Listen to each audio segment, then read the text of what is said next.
Hey, we're live, y'all. Hey, Greetings and everybody. salutations. Thank you for Hola. joining us. It's the Right Perspective podcast, streaming live on Facebook. The Right Perspective podcast, if you follow us, you know that we do recaps and reviews of content, shows, and movies that are considered classics. And most of the stuff that we look at is stuff from long ago, or definitely not recently. But there's one exception that we make, and that is with This Is Us. I mean, we're reviewing it in real time because we're 100% confident this show will be a classic when we look back on it in the future. So tonight we're going to look at we watched and we're going to discuss season 5, episode 12. I forgot the name of the episode that fast. I just two things can be true. Both things. Both things can be true. That's it. It's been a long day. It really has. It really has. And bro, I was thinking about you the entire episode because I know the last 2 episodes, they just didn't really meet your This Is Us expectation levels. And so, bro, I think we got to start with you. We got to start with you tonight. What did you think, bro? Did they raise? Did they meet your expectation? Is the bar where it should be? Oh, I can't believe Janiyah of all people is forgetting introductions. Oh, well, we do. I couldn't remember if we do introductions or we anyway, do. We supposed to. Thank you. Okay, well, I'm Aubrey, right, and I'm the oldest. I'm Janiyah, right, and I'm the middle, and I'm sleepy. I'm so sleepy. I am Brittany Wright, and I am the youngest. Yay! Thank you, sis, for getting us back on track. Got one simple responsibility: introduce and prompt introductions. Couldn't even do it. No, you do all the stuff. Kick us off, bro. I just need to know what you think. I mean, I have a guess about how you felt about the episode. I mean, I haven't got like, This Is Us for the whole time it's been running. Pretty much every episode at the end, I get this feeling like, and I haven't had that in the past 3 episodes. I'm not saying they're not good or whatever, but I just haven't had that. And I know that there's certain things like Tess, I can't get past her disrespect to get to any of the issues she's dealing with because and I don't know. I mean, maybe I just came from the old school, but I know everybody has stuff they're dealing with when they're growing up. Being a teenager is not easy, especially if you're dealing with something. And I mean, I'm not comparing what I dealt with what anybody else has dealt with, but I'm just saying going through life as a teenager is hard. But at no point could I mean, can you imagine? I cannot. I cannot. My answer to your question is no. I mean, there's no way. And not only like, first of all, you violated so many things before we can even talk about what's going on. You grabbed the food. Can you imagine us bringing somebody home and they half speaking and running up to the room? And I'm just saying, I don't know.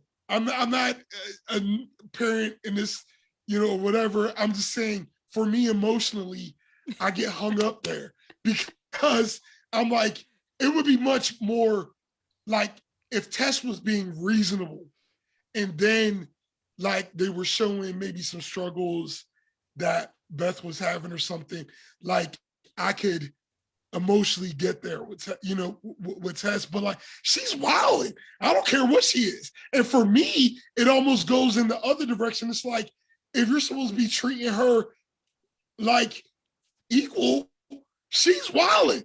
So look, all I know is I have always had so much respect for this show because I have felt like, in terms of the voice of the Black characters, I have felt like they have had, like, you could see the reflection of Black people in the writing room or editing room or something, because they have been pretty true to the Black voice in this show. Agree with that.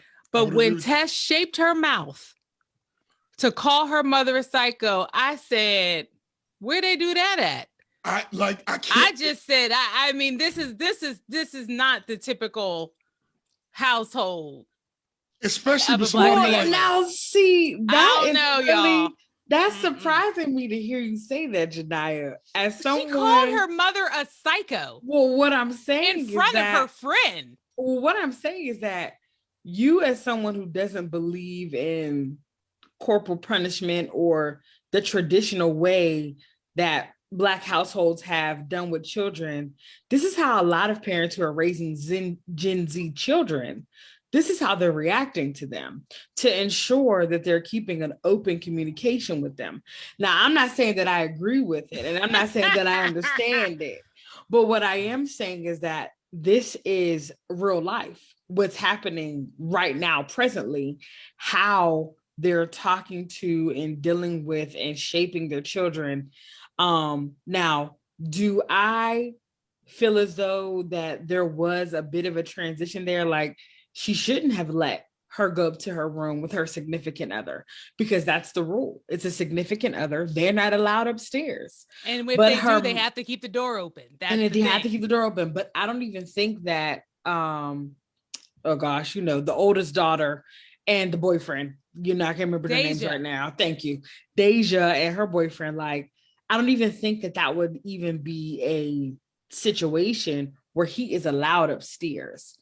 And so I think that this is something that's even more controversial in the sense of how do we view, how is she viewing just even genders and situations, and even his situation, him being a father, is there this bias that's already there? Like, this could be another baby that's happening if I bring them upstairs, but it's two women. They said that Deja gets to take her boyfriend upstairs. She just has to keep the door open.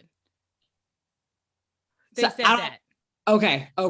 So then with that part, so as long as that part is okay, he's allowed upstairs, and that's equal opportunity.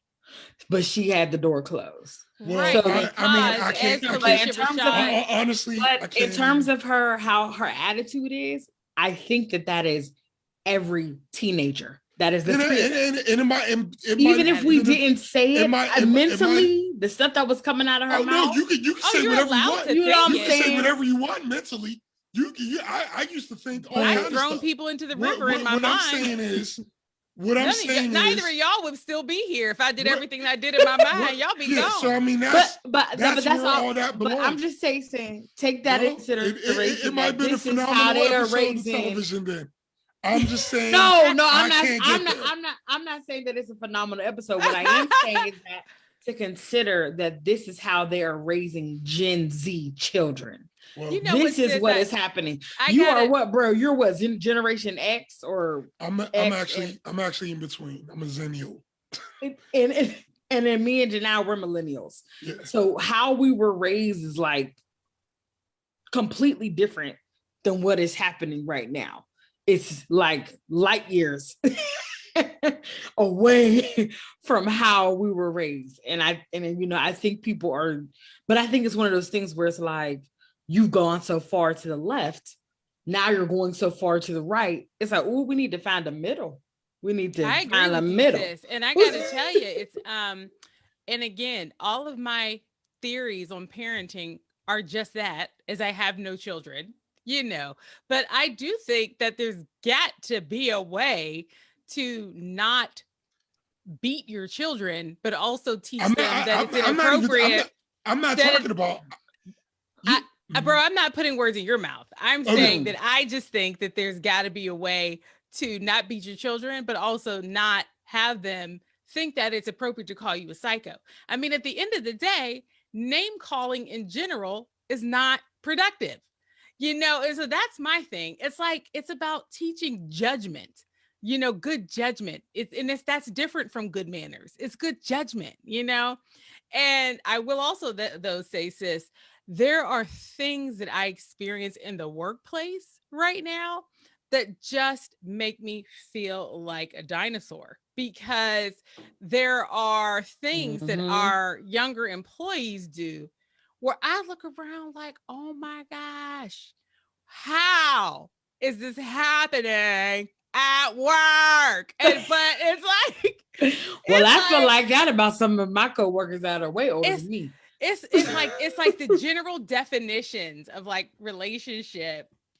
And again, I don't think we need to be oppressive, and it's like everything is like hierarchy, but it's also like, it's like, don't call your mama psycho, and just know that that's an, you know Well, what I To mean? her, Like to her I'm face. I'm Don't sure call I'm her a sure. psycho to Listen, her face. he I'm said, sure yeah, do it later, like everybody, like duh. I'm sure there's a very deep and nuanced conversation to be had here. I can't, like, there's no universe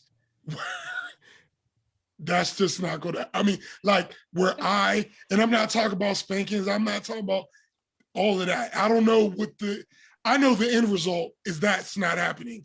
So I don't Well, know how to well, get there, but all I'm saying is, and I'm just saying, like, Rachel said that we are Zennials. We are Zennials too. yeah, yeah, it Zennials depends is, on what no, Brittany's a what millennial. chart you're looking at. Zennials, most charts say 77 to 83. That's what most charts say. Okay. So the generation that grew up in the 1950s and were computer age, but we're adults. You know what I'm saying? Like, that's Right. where we were in the middle.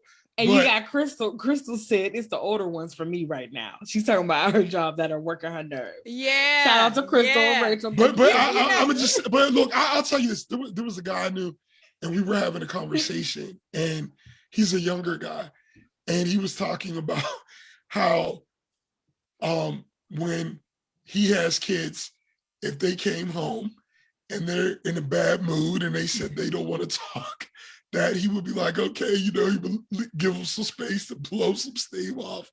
And I'm just saying, I guess, like, this is why I choose not to participate in the child experiment, because I just, that's just impossible. Like, I can't even, like, you don't have to talk about extreme measures by the time we were teenagers, because that just wouldn't have happened. It just wouldn't have happened. It But just, bro, what you've done, and I thank you for doing it, is you broadened the conversation, because what this really was about, I mean, it clearly, it is about lines being askew, but it is also, and more generally, about um parents and children, and specifically mothers and daughters. And there is a piece of this about Beth really grappling with her daughter's identity. And there's another part of this that is just about a mother watching her child grow up and having to let go. Because you have to remember, Deja is adopted into the family. And so that whole process of, for 14 years, having a vision of a life, and then seeing it change, that she didn't have as long a process. And even watching Deja go through changes has been extremely hard for them, because you're a parent, you're projecting things onto your children, and you want them to do what, from your perspective, is the best possible thing for them. And I just appreciated Felicia Rashad's character tonight. And let me just say, I don't even care what her character's name is, because Felicia Rashad, I just love you, Felicia Rashad. Can you be my aunt? Can you be my best friend? Can we just pause for how she had 3 lines in this episode, but every line was done perfectly. I just love her. She's amazing. I wish she could like come over to my house for dinner. Could she be my best friend? Because Felicia Rashad, you're so amazing. I just love you. Please be my best friend. But she talked about, like, she's living now in the implications of not doing the work to accept your child for who they are. Ooh. And she cautioned Beth. She said, I'm sitting up here in your house after 20 years of not doing my part to accept you for who you are. And she's saying, don't make the mistake I made. And so that was the larger story here. It was about parents having to get over it and just accepting your children for who they are, and that's actually a good segue also to the story with Randall grappling with his identity. Okay, this was the one part of the show that I thought was really good, that I enjoyed. Them going through their stories, and it almost felt like they probably did some real research, and like maybe they pulled some of these the support quotes from some real, because it felt very real. Or pulled real very people. Real. You got to watch This Is Us. Later you do. It'll be like a little thing at the end of the episode where it's like, this was the support group from out of. Thank you for sharing real people, non-actors sharing their stories. Yeah. So I don't know if that was the case. I didn't see that. Did you see that? Plus, no. I wondered. Okay, you just said, no. I'm just saying. This is us. I got you. Oh yeah. But yeah, I felt like that part was very enjoyable, and I also loved watching Randall watch. He's a phenomenal actor. In that way of being able to act without even saying anything, and you could see. And I like how they spliced in a lot of the things he referenced as the show has evolved. They spliced in a lot of those moments over people talking about it. So that was good as well. And it did make me curious to hear how the conversation is going to go between him and Kevin, because I feel like he got some license to say what he wants to say. So be curious to see, what that's going to come out. So I'll give that part of the show definitely. I enjoyed. And y'all know, I just want Kevin to read an article, not even a book, just an article about a blog. Can he find a blog from someone that will help him know how to have this conversation? Because Kevin, your word choices are just poor. I'm just like, how is he going to prepare? Because even when he's showing up honestly, it's like, Kevin, you just seem like a phony baloney.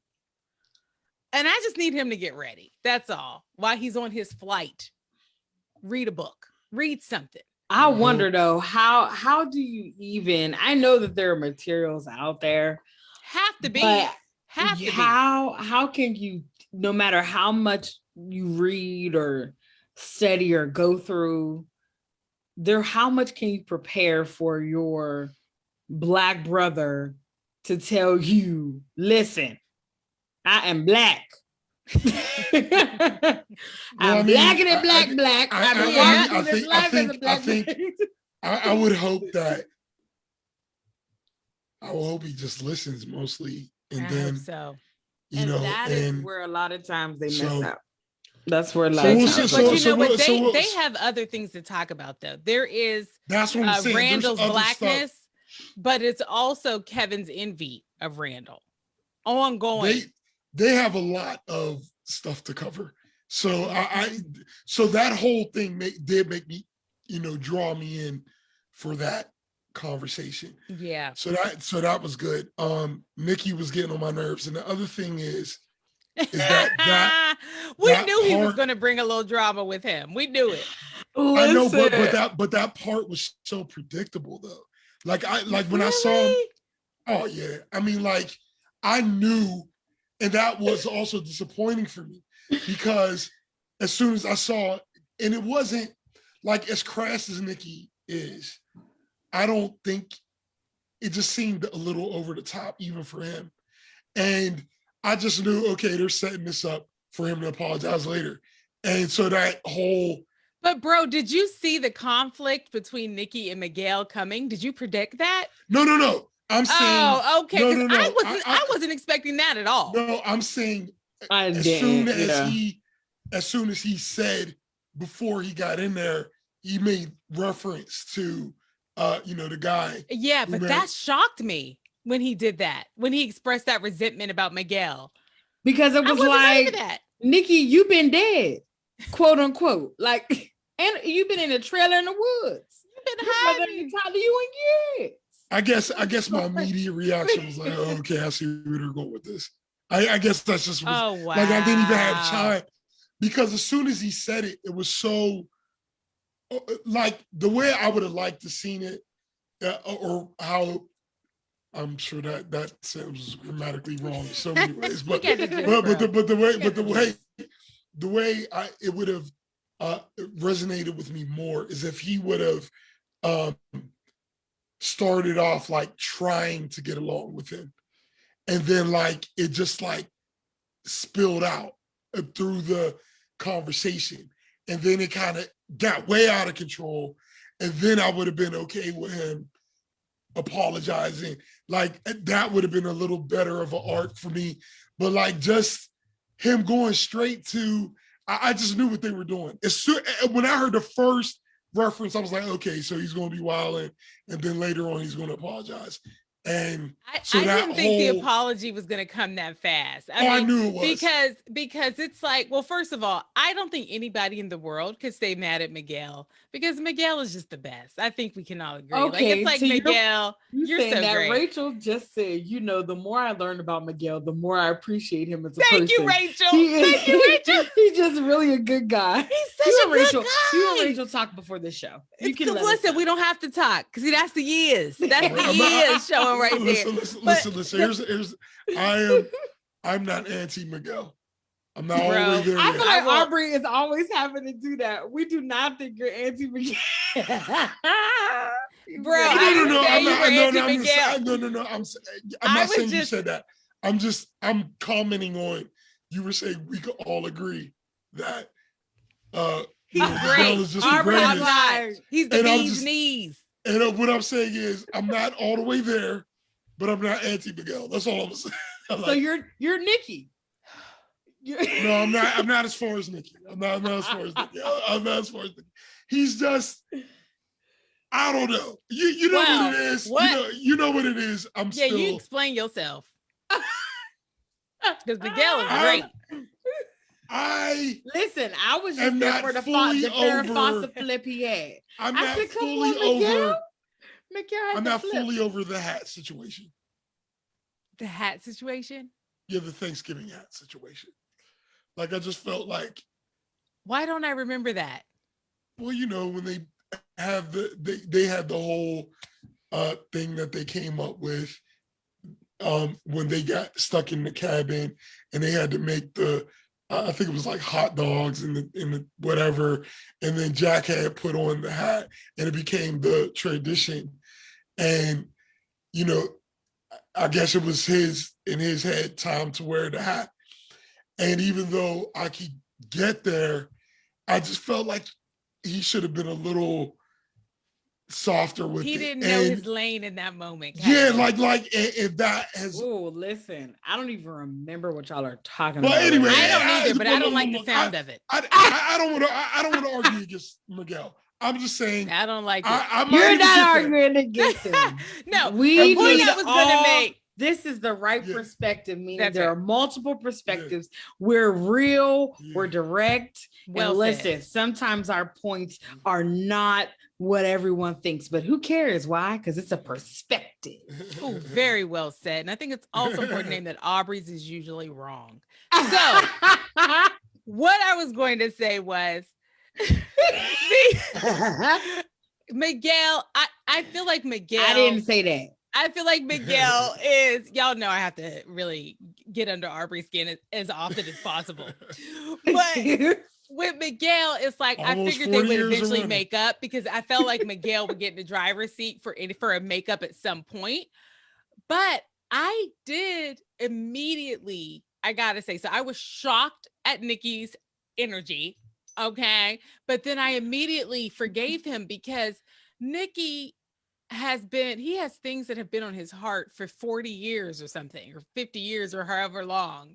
And imagine having something you've been stewing on for 40 years or like 30 or I don't know the math, decades of stewing on something. And then the object of that stew walks in the door. You gonna say it.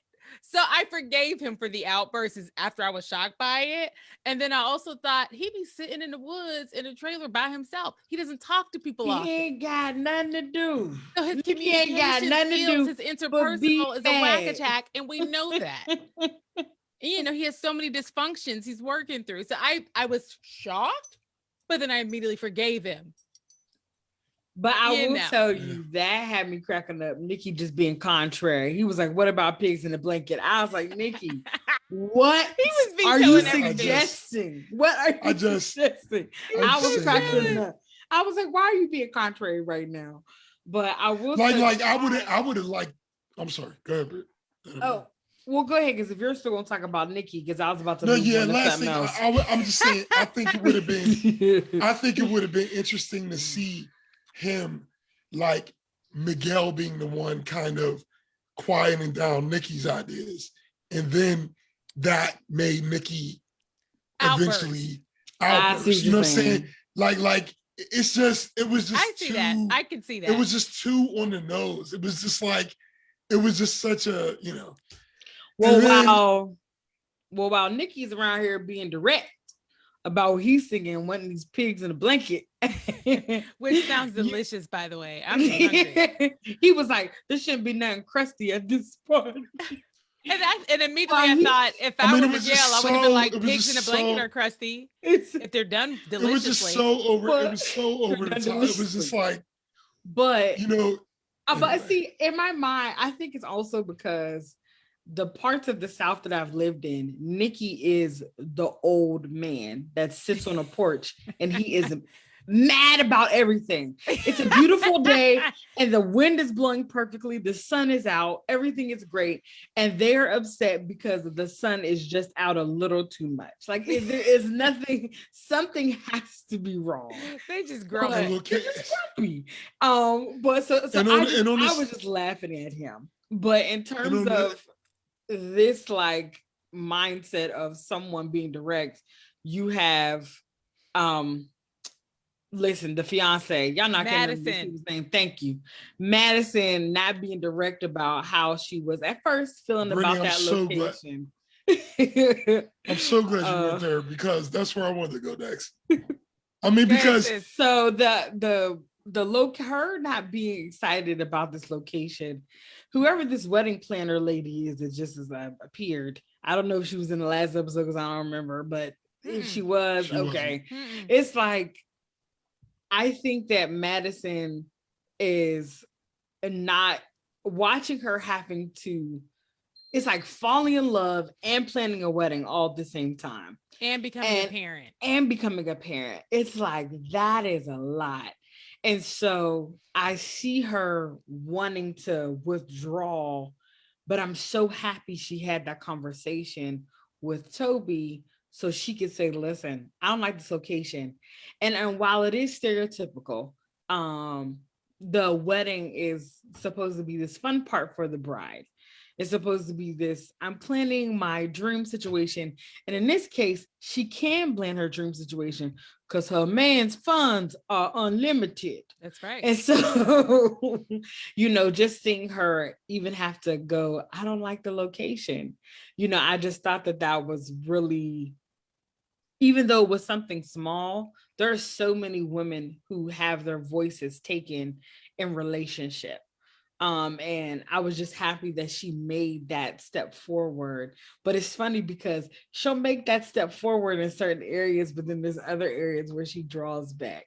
So just her being that direct, and then looking at Toby and him normally being the direct person and being able to say what's on his mind, and him taking the opportunity to go, no, I'm just not going to do it right now because that's going to rain on her parade. Relationship is complicated. Oh.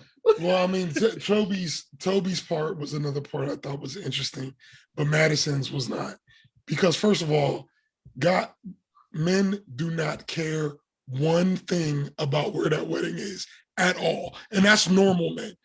Kevin cares less than normal men. So I can't get there that she would have to hesitate about telling him where she wanted this wedding. I just can't bro, get there. you've come to the right place with this question. The reason she was hesitating, bro, is because Kevin is a machine. And so it's like, this is a PR person / wedding planner. You know what I mean? And so part of it is like, okay, I've made this, and we watched her grapple with the decision of like, am I really signing up for a life like with a celebrity spouse? She didn't want to do it. And so when she accepted those terms, she did it after grappling with all the things that are going to come along with that. And so she's sitting there at this table like, oh my gosh, this is a celebrity wedding, and I just want to have the wedding I wanted to have. And she's trying to get with the celebrity programming of the wedding. So I don't think it was about Kevin specifically in the garden. I don't think it was about Kevin specifically. I think it was more about like trying to get with the program because you signed up for the program. But she just couldn't get with the program. And what Kevin was like is, boo, we write the program. He didn't say it like that, but that was what he meant. You know, yeah, so he didn't say that. I thought that was I thought I saw complexity in that. Yeah, well, I don't know. Bro, what did you think about Toby and Kate? Well, I can say this. What did you think about Toby? It is very realistic in that it was much more complex in her head than it was in reality. Totally. So I can get there with that. I mean, their couple name is Mevin. Madison and Kevin. Which, listen, hold on. I did appreciate the fact of seeing all the girlfriends past going to see this magazine. I said, whoop. Yeah. What are the emotions like? They all had pleasant look on their face, though. Exactly. They did. I think because they ultimately know that Kevin is a good guy, but he just had to find somebody that could handle whatever it is he has going on. That's right. And so, but I just appreciated them kind of doing that, because I think that that's a real thing too. With I think about people back in the day. You dated someone, there was no social media, so once they were out of sight, out of mind, and then you might see them in a grocery store at a reunion or something, but you're not seeing them now. With if they were famous as Kevin, though, you would see them. And then you would see them. But with the nature of like social media, you can go check up on an ex like that. Totally. Even if they have their name spelled a different kind of way, you can remember a cousin's name, a father's name, an uncle's name, a brother's name. And so you giving advice. Listen, it's not like you giving stalking advice. Go find somebody, because they gonna be tagged. Yeah. Now, not that I know about that from experience. Just saying. Just saying. If one were so inclined, if one was so inclined to do those things. And so I think about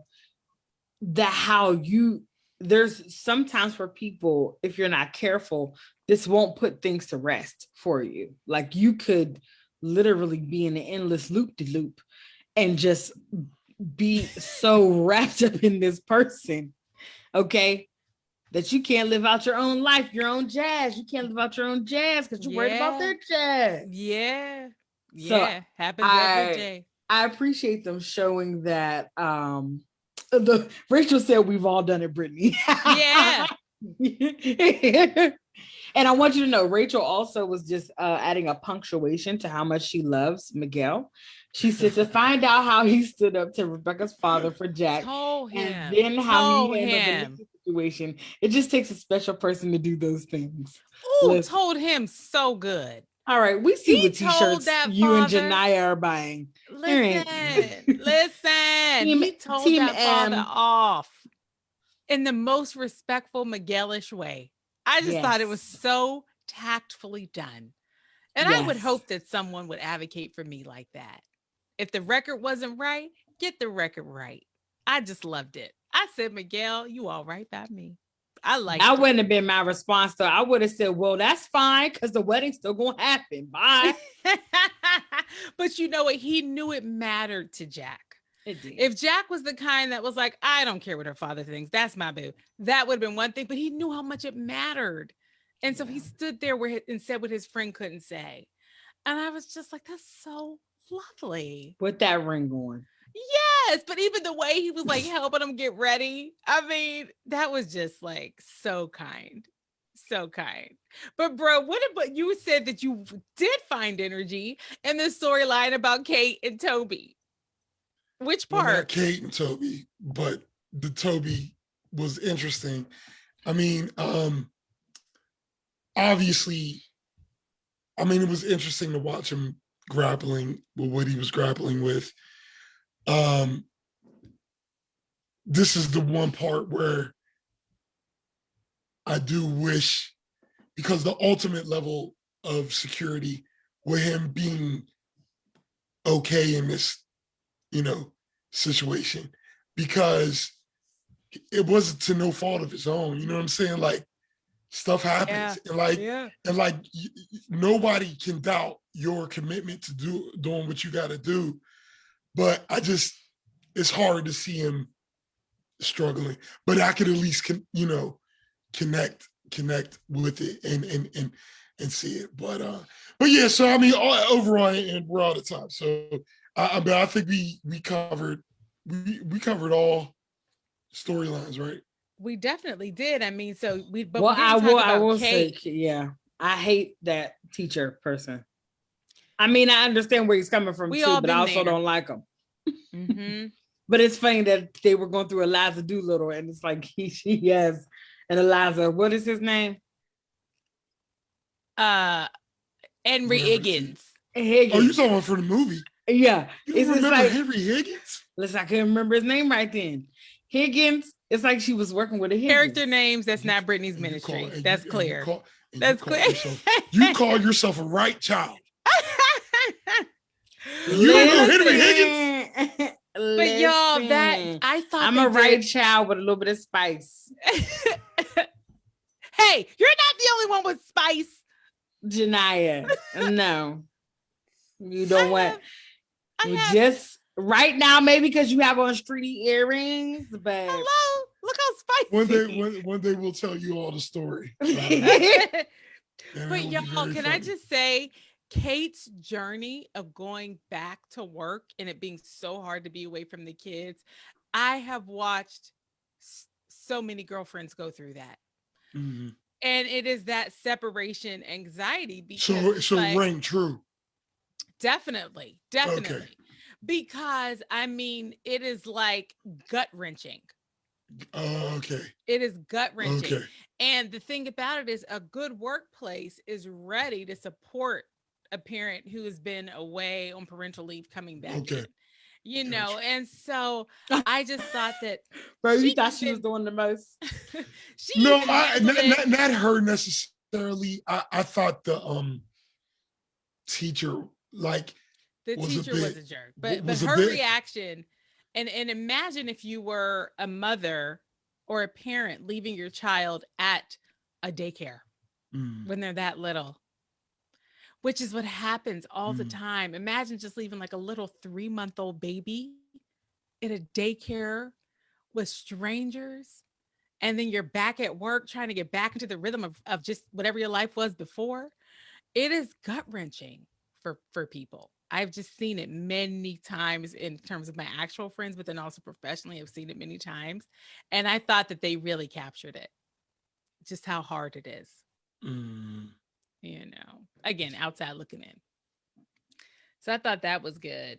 And then I also thought that Toby said something that I thought was really interesting when he was like, he loved his job. So it wasn't just the being unemployed. It was that something that he loved and enjoyed and was giving him energy. And he was good at, And he was good at it. Yeah. So what do you do when that thing that gives you your life force is like not there? Right. He's got to get. He was like, I love my kids. I just don't want to be around them 10 hours a day. Mm-hmm. That's a struggle though. And I think though that's something to think about when you are deciding to have children. It's something to think about, the responsibility of what that is like to be a parent. And then I know for most parents, you got thrown a curveball, right? Whenever pandemic happened. Woo! It's like I'm going from, you know, which was hard, probably seeing your kids just a few hours of the day before they go to sleep. But now I'm seeing them all day, every day. It's not that you don't love them, but kids are a lot. Mm-hmm. They take a lot of energy. Mm-hmm. So shout out to the parents. Yeah, big time. Big time. Yeah, I think that's all of the storylines, y'all. I think anything else in the chat, sis, we got to highlight? No. Okay. Thank you to everybody, Rachel and Crystal, that have shown up. Yes. Thanks for joining us. Well, I guess it's next week. We'll see what happens. So is the episode actually next week? Who knows? We have to check. We have to check because you never know what This Is Us. Man, This Is Us has been having production problems because of COVID. That's the reason they've been a little irregular. Well, all I know is Cosby Show came on every Thursday at 8:00, and Golden Girls even during flu season. Golden Girls was Golden Girls. What was it? Was Golden Girls? It was 8:00 Saturday night. I will also say that to compare these shows where the whole show took place in a living room and a bedroom to This Is Us, where they're going across cities, crossing through time. Just go with me, sis. Just go with me, sis. Just go with me on this one. They were in the backyard. I'm just saying I missed the As someone who has completed multiple Adobe Premiere tutorials on YouTube, I have done at least 3 to 7 tutorials in that range, and editing is hard. Okay, is what I'm telling you. Put a mask on. Put a mask on. Y'all, in case you didn't see it. And give us our episode. Check out the most recent episode of the Right Perspective podcast. It just dropped on Saturday, April 3rd, and it is a recap and review and discussion of Terminator 1 and 2. And then coming out on April 17th, look forward to our episode on the movie Brown Sugar. So thanks for joining us. When did you fall in love with hip hop? That's a teaser. That's Brittany's teaser.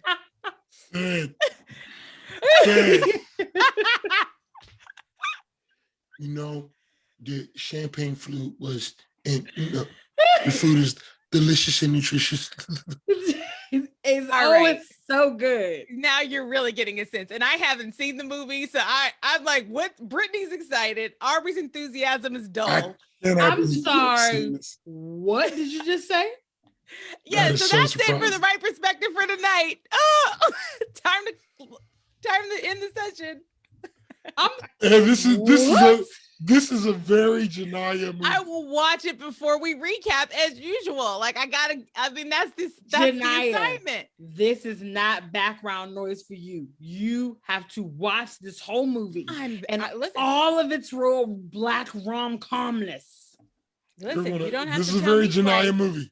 I take our podcast very serious. I literally own it on VHS and DVD. And why do I own it on VHS and DVD? I have a page and a half of notes just from this episode of This Is Us. You wait and see how many notes I want to take when we watch Brown Sugar. Just you wait and read. Just you wait. Janaya, I love you, the reason I have that DVD is because I stole it from Aubrey. All right, I love you guys as well. Oh, then I'm really excited. If something was taken from Aubrey in the making of the podcast, it makes it even better. It makes it even better for me. That's good. I was going to use it as a coaster. Y'all. I love you, bro. I love you, sis. Bye. Love you sisters. I love y'all. Bye.